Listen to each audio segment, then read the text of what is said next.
Thank you, Dr. Gunaratna, Professor Sudarshini Vaslatantri, and my friend and colleague, Dr. Chaturvi Suravira, for inviting me today. I'm going to talk to you about how we could live in the present moment and how we can manage these diverse emotions that go on in our mind, which makes our mind like a tornado most of the time. And because our mind is in such a disarray, we can't really enjoy life. So, in order to start, I find the stories of people that I know are really inspiring us to get certain concepts right. So, I want to tell you about two stories. One is, I think some of the doctors who were students at the medical faculty may have heard this story over like 23 years that I was there. I always talk about this. It was about one of my friends who was at university with me in Delhi. I went to university in India, and say her name is Sonali. So Sonali was an exceptionally beautiful person. I met her when I was 18 when I went to university. And I can remember sometimes when she used to talk, I used to look at her face as opposed to anything else because she was so good looking. And for her, it was very easy to get a first division every year with merit and gold medals. She didn't have to study so hard, but things really stuck on her mind. She came from a very wealthy and very prestigious family from India. So she finished her first degree and then she decided she wanted to do law. So I lost touch with her after my first degree, but we had common friends. So I used to kind of ask about Sonali over the years, and I heard that she had met this very wealthy Indian man who even had their private jet. So this husband used to travel from Delhi to Hyderabad, where he used to work in a jet every day. So that's the kind of wealth they had. And then they went on to have two little daughters. So by that time, I had, really lost touch with Sonali, and I had come back to Sri Lanka. When we were about 27 years of age, one of our common friends called me from India and told me that Sonali had passed away, that she had died. So I was quite surprised, and I asked her what happened. She said, well, Somali had taken her life. So I was surprised to find out, because in our life, we make a lot of emphasis on this checklist of material things that we should have in life: good looks, prestige, academic qualifications, first divisions in these academic qualifications, wealth, a house, two vehicles, one vehicle, then marriage, children doing really well, overseas vacations. So it transpired that what it showed me was that, sometimes we seem to be having many things, but our minds may not be with us, and it can be a disservice to us.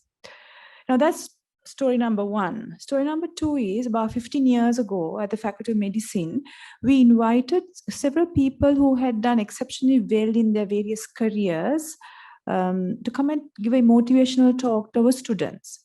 So I had invited one person, and therefore I was a part of that program.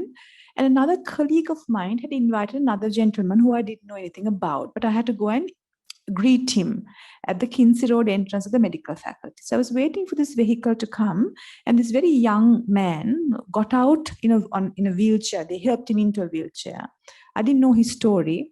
Fortunately, we had a lift at that time, so we took him to the upstairs lecture hall, and his story went like this. In the late 1980s, when there were conflict between the JVP forces and the government, many universities were closed for about 3-4 years. And this young man wanted to do engineering, and he got a scholarship to Luhumba University in Russia, which is a exceptionally very established ancient university. So he went to Russia to do his medicine. Unfortunately for him, at that time, the Cold War had ended in Europe, and Eastern Europe and Northern Europe was merging, which led to a lot of student unrest and animosity towards foreign students. So when this young man was in his hostel, 5th floor, and there was a huge student unrest in Russia, and somebody just pushed him from the balcony, and he fell, and he sustained a spinal cord injury. He was there in Russia for 2 months, going through some basic treatments. He came here, and the doctor said, you'll have to have an independent life on a wheelchair. There is no cure for this condition. And he had thought, well, what am I going to do? Forget about doing engineering, forget about having a first degree. I cannot even walk. and there is no cure in sight. So he thought apparently to himself, like, well, what am I going to do with my life? And he thought, well, why don't I work on the needs of the disabled people in this country, not only for myself, for everybody? May I be a voice for that? And he formed the Sri Lanka Disabilities Association at a very young age, in the early 20s, similar age as Sonali. And then it was because of his advocacy and activity that we now see ramps, those handrails. Then we have those disability car park signs on supermarkets. So why I want to give you these two stories is that they're very diverse. We have Sonali, who seemed to have everything, the checklist completed, who decided that, she would rather pass away and take her life. Then we have this young man from Lumumba University who seemingly not only lost his education, but a significant part of his mobility, but he went on to do greater things, not only for himself, but for the world. Now, what that shows really is that our life is really very much in our hands, and how much you want to do and progress psychologically and productive wise is really at your hands. So this has been a question that psychologists have looked into, I think over years, but maybe centuries, in the form of philosophy. And one particular psychologist by the name of Daniel Goleman, who was a professor in psychology at Harvard University, where in the late 1970s, apparently Daniel Goleman used to stay in his Harvard University office and look down at Harvard University, the courtyard. And, you see all these Nobel laureates and grant holdees and all these world-class award holders walking up and down, and top-class scientists and musicians and whatnot. And he saw that one common thing most of these people had was they didn't look happy. They were highly achieved. But they did not look happy. So Daniel Goleman was really interested to see, why is that? How could you have so many seemingly achievements, but really you're not that much of a happy person? So what's the point in life? So he went on to do a lot of literature reviews and surveys, and he publicized this term called emotional intelligence, which is, I think, most of us, if you don't have to be a mental health professional, but many people have heard of this concept, where we know now that, of course, average intelligence is required for productivity and efficiency and effectiveness in our day-to-day life. However, the real leap into productivity and mental health and well-being and good interpersonal skills and long-term happiness, you need to have what we call emotional intelligence. So emotional intelligence is therefore a set of 4 characteristics that define your mental health. So I'm going to roughly run through these 4 characteristics and spend my talk really on how we can be this emotionally intelligent person, or if you are already there to some level, how you can be more. So emotional intelligence, therefore, it has 4 qualities, which is, the first is, the emotionally intelligent person is somebody who's very aware of the functioning of his mind. Now, many people aren't aware exactly where they are psychologically. That is why when we do this research, when we look at reports of criminals who have been convicted of murder, 80% of them it was not planned murder. They had just got angry. A shoot of blood had come to their head, as they say.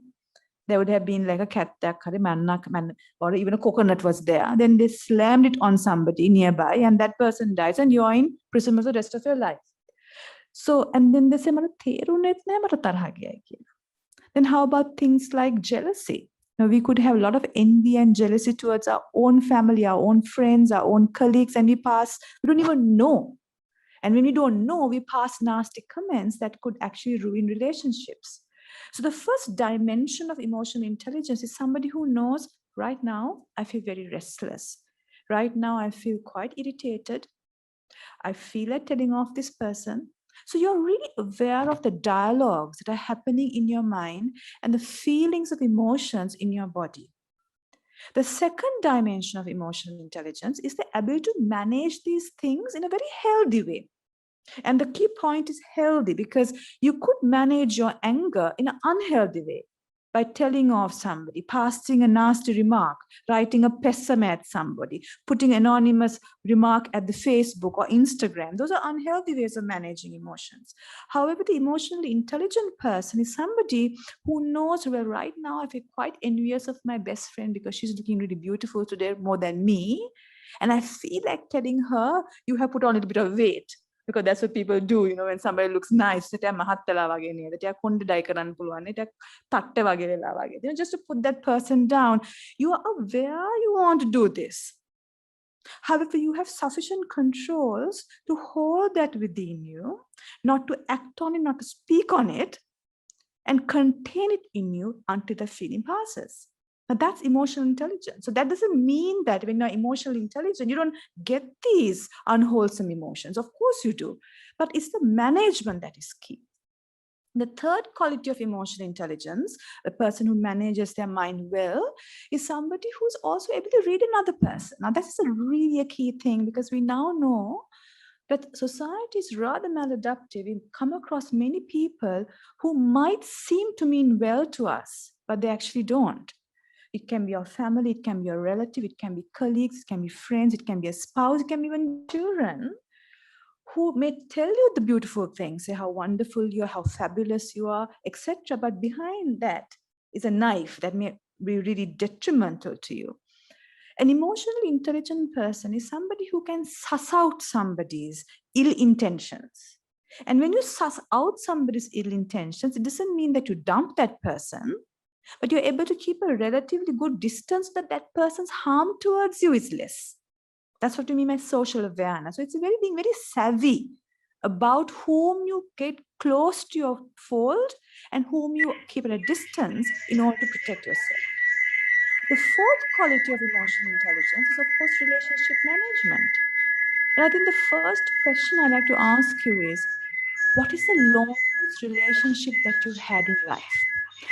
I'm nearing 50, and I think my longest relationship that I had is my friend from grade 4. So we were 10. It's a 40-year friendship. It's a long time. I have an aunt who is 84, and the best of friends are people whom she was at primary school at school. And that's like 60, 70 years of age. You know, so that's a long relationship. So, but are your relationships short? Are they just those 3-4 years that you were at university, and once you got out of university, it doesn't mean only intimate relationships, platonic relationships, neighborhood relationships. It's also relationships with even acquaintances, like the janitor or the security man or the clerk who worked in the other department. Are you able to take it long term? Now you might wonder, why do we have to have long-term relationships, and how is that an indicator of mental health? Why it is an indicator of mental health is that we all have weaknesses. I have weaknesses, Sudarshini has weaknesses, Dr. Gunratna has weaknesses, Shehan has weaknesses, everybody has.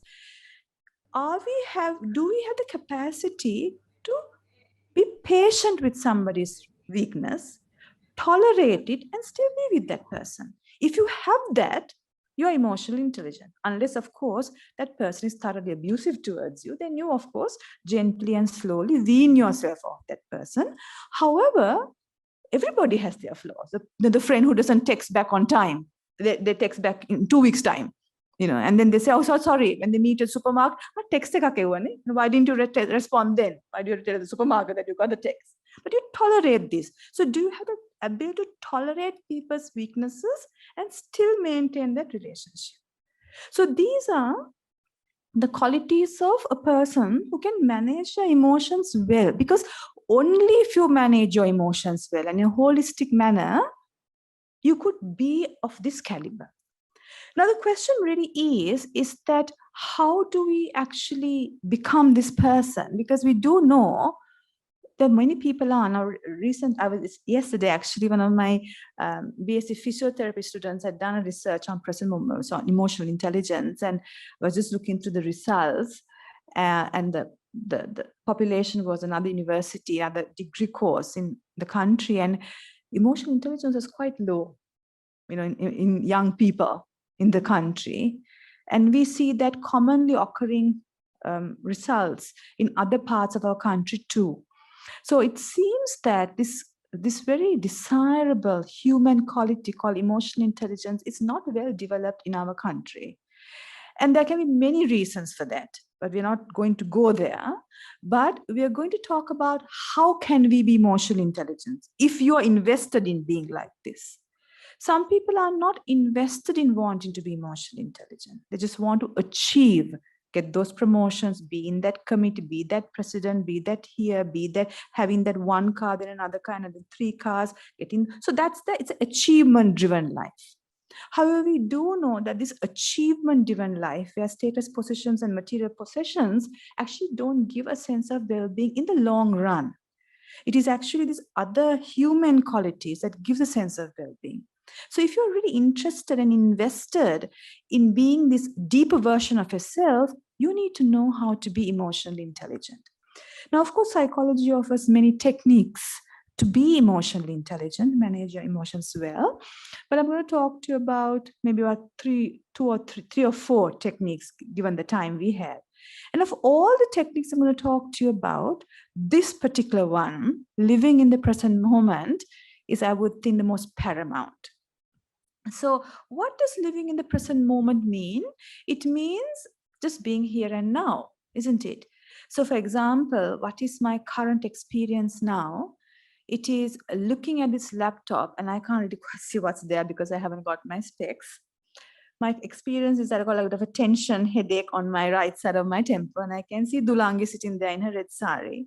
Then I can see Shehan and Chatru, and I can see from the corner of my eye, Darshini and Dr. Gunrat, and I can see some X's on these chairs. That really is my current experience. A person who lives in the present moment endeavors to keep their mind on this. What is life right now? And you might then wonder, well, isn't that what I do all the time? No, of course not. Majority, if I would say 99.99% of the people, that means statistically 100%, would live in 3 different other locations: the past, the future, and the fantasy world. Because they find those dead places such fun. You know, you might be sitting, actually listening to this webinar because you thought that would give to it, but actually your mind was with Anusha, who was your preschool friend so many years ago. Anusha's name just popped into your mind. And now you may be even browsing Facebook to find out where Anusha is. So you had lived in the past, not connected to the webinar that you so faithfully registered. Then you might also live in the future, or what you might do in the weekend. What would you cook for dinner? What would happen in a month's time? Would you be able to go on that trip to Anuradhapura or Kinni or Timbuktu, or where do you have planned? So your mind is now put out there. And of course, for most people, the most amazing place is fantasy. You know, thinking of things that will never happen to you, like that Nobel Prize. But still imagining you will get it. And thinking how we'll go to Oslo, Norway, and get this Nobel Prize. And what you will wear. Would you wear a sari or Western attire? Would the people in your village be envious or happy? You know, things of those nature. And you live in that balls of clouds, and then you get some joy. But if I were to ask you, if you had been at least being aware of this process, whenever your mind went to the future, past, and the fantasy, at that moment, you may have got some satisfaction. But after that, what is the feeling that you get? It's a sense of restlessness, disappointment, and dis-ease. The reason is our mind knows it has been falsely placed. It knows it. However much you try to convince that the past was fun, or the future is going to be fun, or the fantasy is even more fun, it's not, because it's not the truth. So, on the other hand, a person who is interested and invested in their psychological well-being is somebody who, when the mind wanders to these 3 places, gently brings it back. So how would you do it practically in a daily life? You get up in the morning, you know you're up, that your mind has woken up. Some people don't even know. They had to just check, am I awake or is it a nightmare? Kind of thing. Then when they place their feet on the ground, they know their feet are on the ground and that they're looking for their slippers. Then they're aware they're walking to the washroom. Then they're aware that their mind has gone to the kinds of sandwiches that you might make for breakfast. usually you will start planning the sandwich while walking to the washroom because you want to do two things at the same time to save time and energy and money kind of thing. But a person who is practicing present moment awareness wouldn't do that. They might feel inclined to, but as long as the mind wanders the sandwich, they bring their mind gently to the walking process. Open the door, go into the sink, open the sink tap, and then again the mind wanders to what a nasty man the boss is, or the webinar you have to do. Should wear a sari or a salwar kameez or pants? The mind goes out. Then again, that person brings the mind back to open the tap process because that is the truth at that moment. So like that, throughout the day, 24/7, 365 days, however many years that you live, you keep on training your mind to bring back here, to bring back here, to bring back here. When you keep on training your mind to be with you, just as your body is, then these qualities of emotional intelligence starts growing because when your mind is with you, you can see exactly the roots and the little seeds of anger that comes up, that it is growing, the envy or the jealousy or the joy or the excitement. And when you can catch hold of an emotion as it arises, you're better placed to manage it because you have strength to curb it, nip it off the bud before it overtakes you. And then when you're in the present moment and very much here, you are able to suss out people's intentions towards you. You can say that person doesn't mean well to me the way that person is looking. The nonverbal gestures aren't that accurate, but this one's nonverbal gestures mean sincerity. I need to keep that person in distance, but get this person close to me. When you're very much in the present moment, you are able to tolerate other people's weaknesses and be patient. So therefore, when you start living in the present moment, you become tolerant of negative emotions of other people and most importantly of yours. You become tolerant because you realize through your own experience that anger or this envy or sadness or joy or excitement or contentment or peace comes, it stays and it goes. Everything is like that. So why get overly excited about any emotions? And with that experiential understanding, you can tolerate any kinds of emotions as it arises. And when you can tolerate emotions as it arises, you become able to disengage from your unhealthy habits and behaviors. So if you are a person who likes to misuse certain substances or go on extreme shopping sprees or misuses pornography or addicted to it, or you have explosive anger outbursts and you want to do something about it, but you just couldn't. When you practice present moment awareness, you're able to disengage yourself from these unhealthy habits and behaviors. Why? Because when you live in the present, you're able to see something that occurs in your mind and stay with it. Because why? Your mind is not here, but in the activity that you're doing. So therefore, living in the present moment is a very useful strategy to manage one's emotions. If you're interested in living in the present moment and want to know about it, there's a lot of information on this under the context of mindfulness, which you can see on the internet. There are also mindfulness apps freely available on your smartphone that you could have that helps you to be mindful. Now,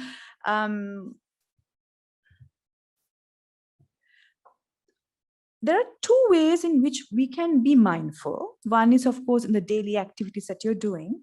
So, for example, if you go back home and today in the evening you want to make a carrot curry or a carrot soup or something to do with carrots or fish or whatever, how would you therefore practice present moment awareness? So while you're washing the carrots, your mind is actually well placed there.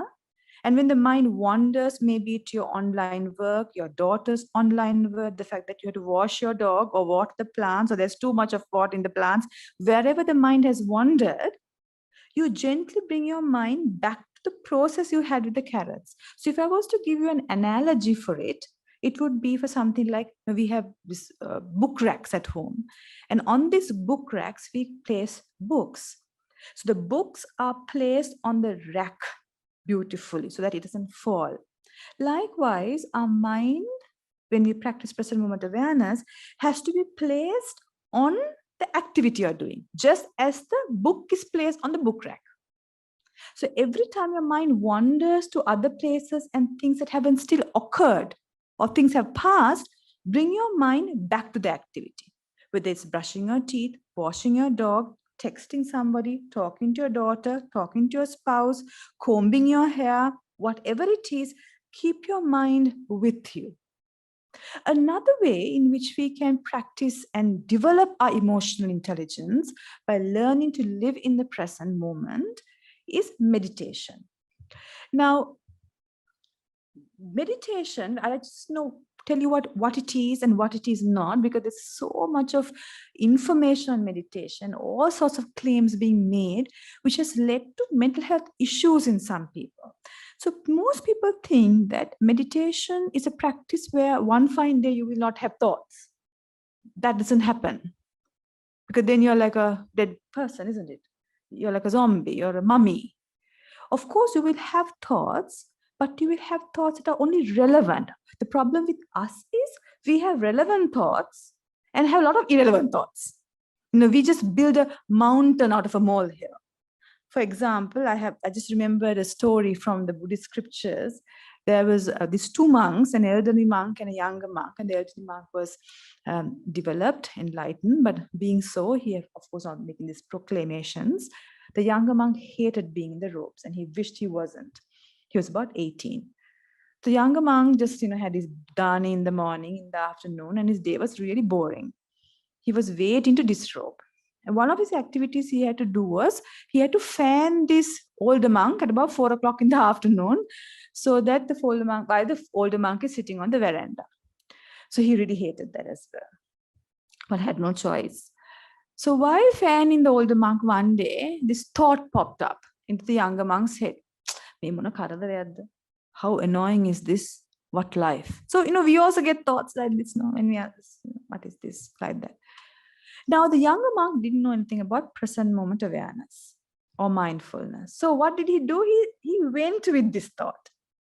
Then he thought, how fun it would have been if I was in the village. I'm 18 years of age and I had all these friends. We used to go to the river and bathe and climb trees. I wonder how Anusha is doing. My friend from preschool, before I got into the robes, we had a really good friendship and she was very pretty also. In fact, now Anusha might be also about 17 and 18 years of age. I have a feeling that if I meet Anusha now, there could be quite a spark there. We might even have a relationship, but I think our parents wouldn't mind getting us married. And when we get married, Anusha's parents were aware. So they gives a small chain of cultivation or paddy cultivation, small block. And my parents might give us a bull or two, and we can really make a living. I think we should make a hut near our chain of cultivation and have at least 3 children, not 2, 3, important. The problem is Anusha is had a tendency of having a temper problem, even at the preschool. So if by any chance Anusha hits our children when they misbehave, that would really annoy me. And if that happens, I'm going to hit Anusha like this. Hamdro turned back and told the Podi Hamdro, Podi Swain Hansa, Mimi look, Hamdro Metanine, Anusha Neve, because Hamdro had some psychic powers. Now, we are also like that, isn't it?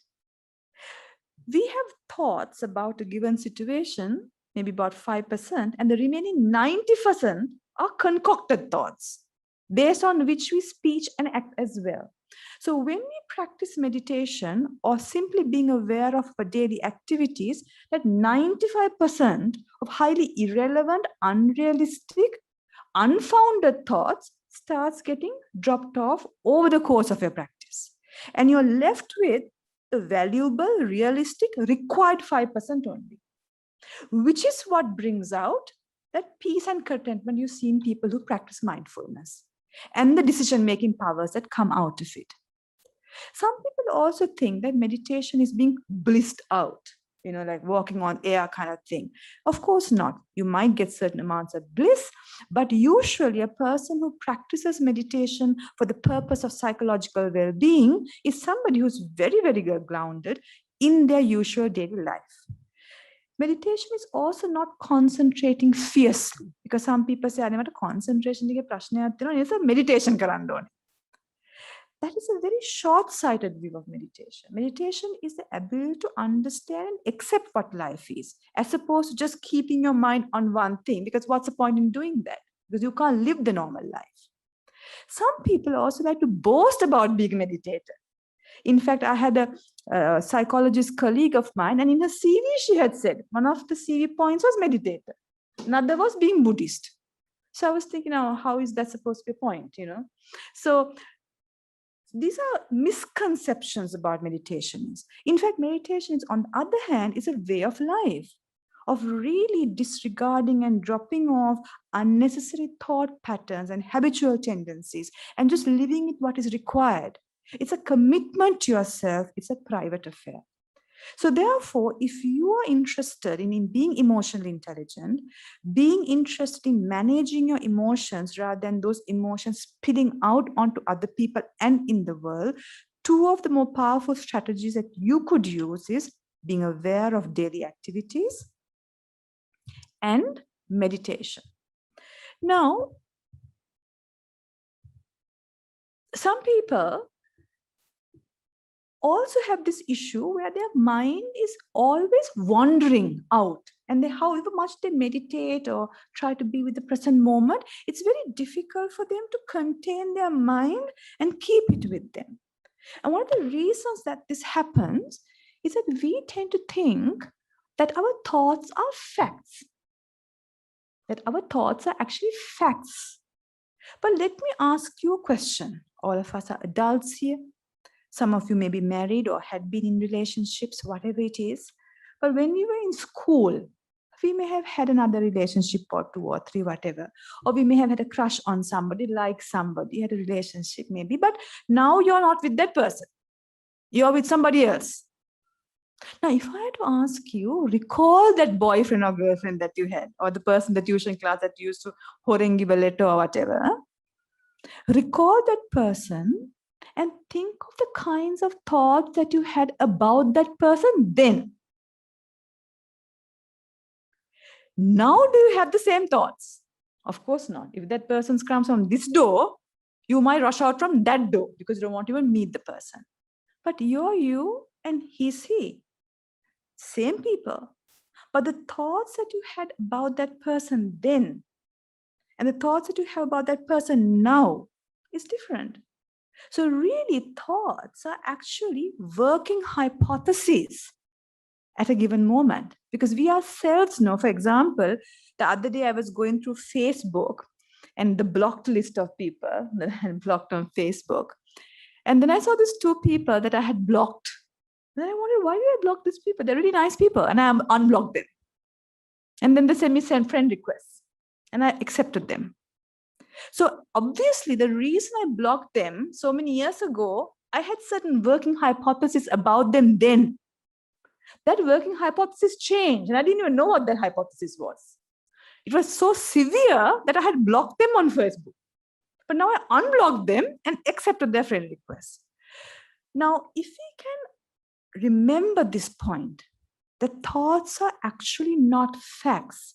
They're just working hypotheses. For that moment, our tendency to get engrossed in thoughts becomes lesser and lesser. So when you find yourself really mind is wandering to the past, the future, to this fantasy world, you're planning and planning and planning, and none of the plans are working out, your mind is full of thoughts, remind yourself that these thoughts are not facts. Don't take it personally. It's just a bunch of thoughts that come, and practice bringing back to your mind onto the activity you're doing.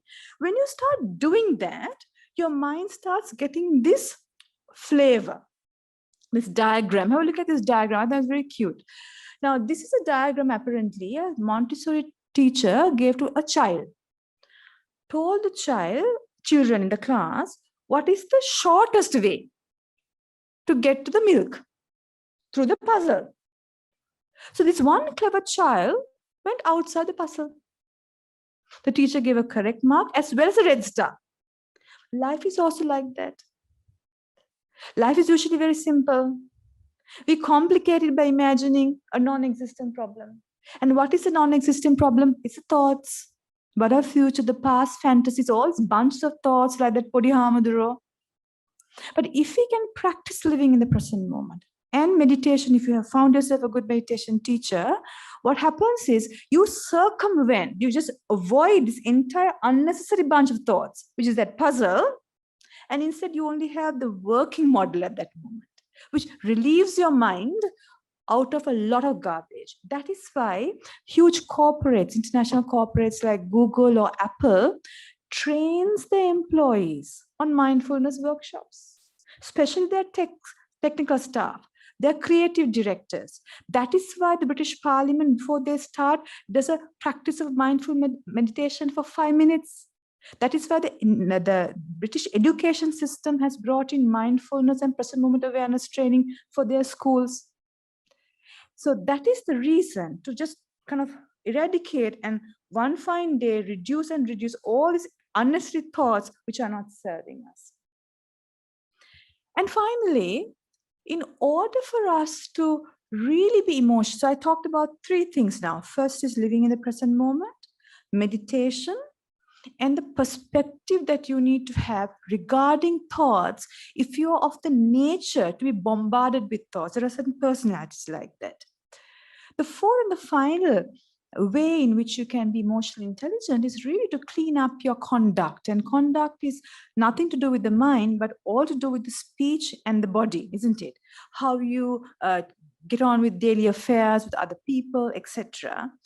It's to do with ethical conduct. So ethical conduct is a word that I borrowed from His Holiness the Dalai Lama. He calls it the ethical conduct, and many corporates now has that as part of their vision statement for that organization, where they're expecting people to be of ethical conduct. So ethical conduct is absolutely behaviors and speech patterns that are not harmful to you as a person and not harmful to another.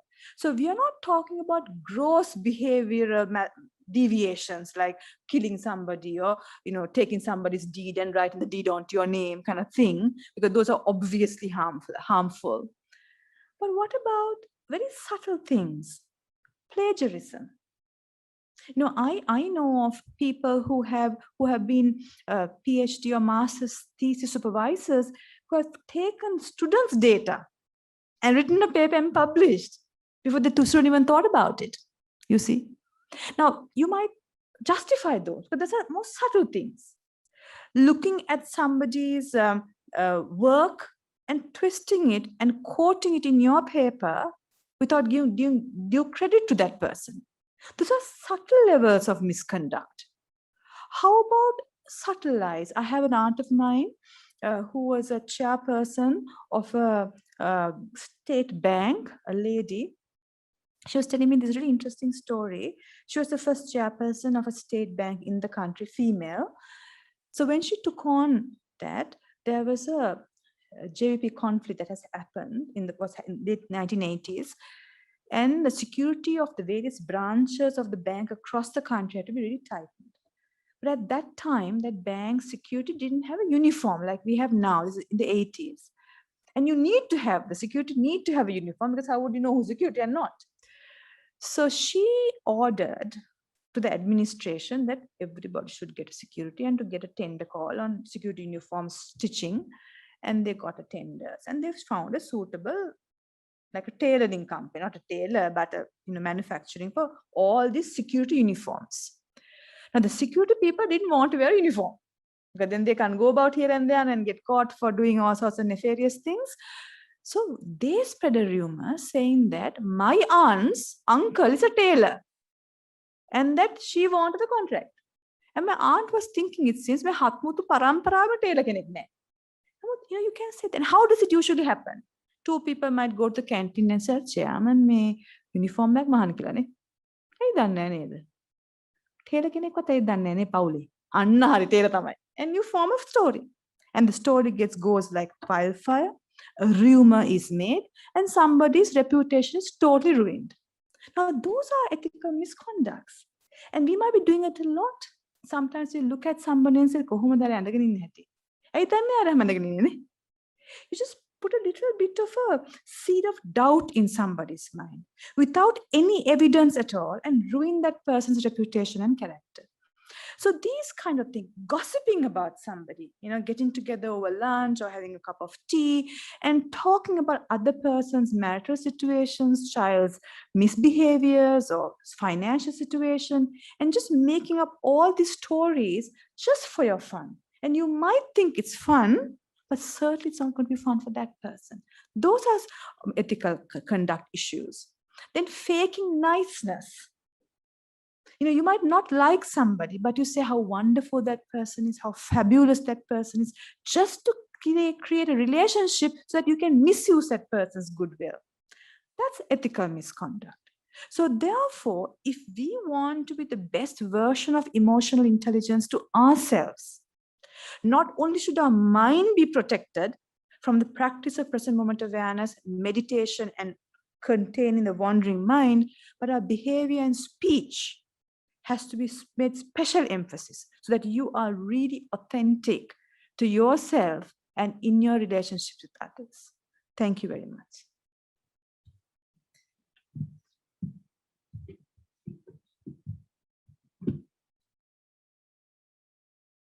There is a question. That was a lovely talk. And there is a question. Ma'am, could you please tell some methods to stop, prevent, or control procrastinating? Yeah, so procrastinating is also a type of thought, thinking, isn't it? Mama karannada, karanne pada, heta karannada, thopaking karannada, take a bila karannada, ay man karanno ne. Those are the procrastinations. So there are also thoughts. So if you practice present moment awareness, say you open a laptop and you're supposed to write this project report. Now you think at a Facebook tika ballenna. Now so you saw the thought going, but you have now heard of present moment awareness. You have heard of mindfulness. So you saw your mind, now you're actually going, I do sometimes do that, I know that. Google, Facebook, and feel the discomfort in your mind because you know you're doing something that you're not supposed to do. And bring your mind gently back to the Word document that you have opened, in which you are going to write a report. So every time the mind wanders with a procrastination, see that it has wandered, be gentle to yourself. The key word is gentle. Don't be nasty to yourself and bring it back to the activity you're doing. If procrastination is a habit in you, because you're not watering that. Every time you give in to procrastination and give in to that behavior, you're watering that habit. It's like watering weeds, which will choke all the beautiful roses in your garden. At a procrastination, that's how you would do it. That's another question, Pianjali. What exactly is a more evolved person? A more evolved person. Now that's like a general term, isn't it? Yeah. In psychology, a more evolved, there's a movement in psychology called positive psychology, which is actually looks into qualities of a person who has a great sense of well-being. So I'm just telling you these terms that you can go. So they are called signature strengths. There are 24 signature strengths found cross-culturally, which is actually very similar to emotional intelligence, but there's a more detailed explanation. So an evolved person is some of the characteristics are being very authentic. They're very genuine. You can see that there are some people who, when you look at them on a bicycle handler, they're so stiff because they are keeping a lot within themselves. They're not really, you feel strained, you get a headache being with that person. But evolved person is they're very authentic, they're very natural because there is nothing much to hide. That's one. Secondly, evolved person is somebody who has self-compassion. They like themselves, they forgive themselves, they're okay to themselves. And because they're self-compassionate, they're compassionate towards others, even their enemies. They're good to them. Evolved. Third is a person who's evolved would be somebody who likes their own company. So solitude is okay for them. Now, that doesn't mean that an evolved person cannot feel unhappy, cannot feel anxious, cannot feel irritable, because it's a gradual training. He might come to that point later on as the evolvement goes. But they will also feel envy and sadness and anger, but ඒක බොහොම ලාවට එන්නේ. ආවත් එක අල්ලගන්න පුළුවන්. And they can manage it and contain it within themselves rather than putting it on to other people. So those are some of the qualities of an evolved person. There's another, it's actually a comment more than a question. Ethical misconduct, as you defined it, Professor Pianjali, is the main strategy of social and mainstream media these days to enlighten their viewers and readers. The media is misconduct or conduct? Is the main ethical misconduct. Because I think people like this as well, Darshini. Because in fact, there was an article by Mr. Modi when he had gone to Israel. He said that he heard this bomb blast in Jerusalem. This really struck me. And he didn't know this huge blast, and certainly not his hotel. And he thought tomorrow morning in the newspaper, I can see it. Because in India, it will be on the first page. So when he got the newspaper, first page how the Israeli government was funding growing trees in the desert so that there be more water. So first page was that. Second, third, fourth page bomb blast. So then he thought this media reporting is good. Okay, they gave that information, but මිනිස්සුන් ගම් අවුස්සලා කුල්මත් කරලා excite කරලා ප්‍රශ්න ඇති කරන්නේ නැතුව ඉස්සලා දෙන්නේ හොඳ නිවුස් එක. සතුටු කරන්න. So the problem is when you give this, the first story is rape, torture. මිනිස්සු excited වෙනවා, and some people like it. And the media might feed into it. So we need to change our media reporting policies, isn't it? Yeah. Actually, now, just with my general knowledge, now when you say mindfulness, is it something that one could practice 24 hours or is it only for short periods? As all waking moments. Because it's just your mind is with you. So then now say, now unless I plan for future, unless what I'm going to do tomorrow morning, I plan today, how would I do things tomorrow? That's a really good, it always somebody asks this question because, for example, forget about even planning a big thing. What are you going to wear? What am I going to get up? What is alarm? So mindfulness is not that you don't plan. You do plan, but there are two components to it. You plan and let it be with the knowledge that it may not work out. That is gives peace. අපි දැන් සාමාන්‍යයෙන් plan කරලා පස්සේ ඔහොම කරන්න ඕනේ. මෙහෙම වෙන්න ඕනේ. එතකොට තමයි stress එක එන්නේ. Second is you plan, but the planning is there. දැන් අපි දැන් කොහොමද උදාහරණයක් වශයෙන් let's say I want to go to the washroom. දැන් සබන් කෑල්ලක් ගත්තා මේක. That is enough. You have to plan. You take the සබන් කෑල්ල and the තුවාල and all that. Some people can go beyond washroom වල ඉස්සර ගන්න mobile එකක් අතගෙන යනවා. The extra, those unnecessary thoughts are the ones that you would not be generating with the practice of present moment awareness. What is required is done. After that, you let it be with the possibility that it may not turn out. So those are the two components of planning. Yes, should be there, but done in that frame of mind. Is that clear? Yes, it is clear. I mean, I just was wondering that how much it's practical. Yes, so it is a huge step because one of the things that they have done a lot of research on mindfulness, and they found out that people who are actually practicing its productivity is very high because when you have a lot of thoughts, it's very tiring to the mind and therefore tiring to the body. So you need more hours of sleep. So people who practice this actually requires very few hours of sleep because the mind is very open, it's very bright. අවශ්‍ය සිතුවිලි ටික තමයි තියාගෙන ඉන්නේ. අර කතාන්දරයි අරයා කියපු දේ අරයා මොකද එහෙම කරයි අයි මට ගස්සගෙන ගියේ. Those type of stuff they drop it. You know? But planning is done and that's it. So then at the same time you said that of your third point there that emotional intelligence and the third point. Social awareness. That's right. So you need to have that social awareness. Yes. Because because without social awareness, we are amongst people who may not mean well to us. So when you start practicing present moment awareness, your ability to suss out other people becomes much better. අර මිනිස්සු කතා වචන හස්සන්ට කියනවා අපිට මී පැණි වගේ. හැබැයි we get the feeling මෙයා sincere නෑ. In order to detect that intuition, you have to be in the present moment. If you're bombarded with your own avalanche of thoughts here, you can't suss out somebody else. Only if you can suss out, can you protect yourself from people who may not mean well for you. You see? So present moment awareness cuts across all 4 dimensions of emotional intelligence.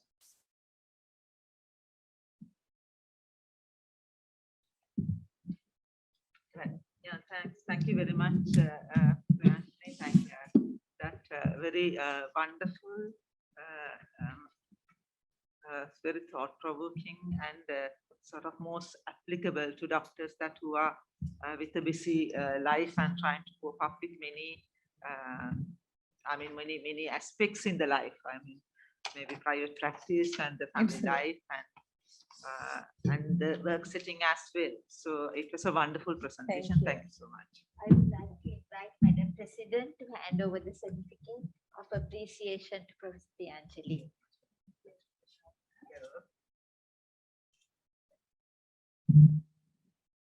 Thank you, everyone. Now we have come to the end of a very productive pre-Congress workshop. And actually, it's the first pre-Congress workshop, which was on work-life balance for doctors, reclaiming control. Like, I would like to thank all 4 speakers, Dr. Dulangi Dahanayaka, Professor Dianath Samarasinghe, Professor Shehan Williams, and Professor Priyanjali D'Souza for those wonderful presentations and spending time here to enlighten all of us on this very important topic. And I would like to thank Dr. Chathuri Suravira for organizing these speakers and organizing a very successful program. And we have come to the end of it. Thank you, everyone, for your patient listening. Thank you.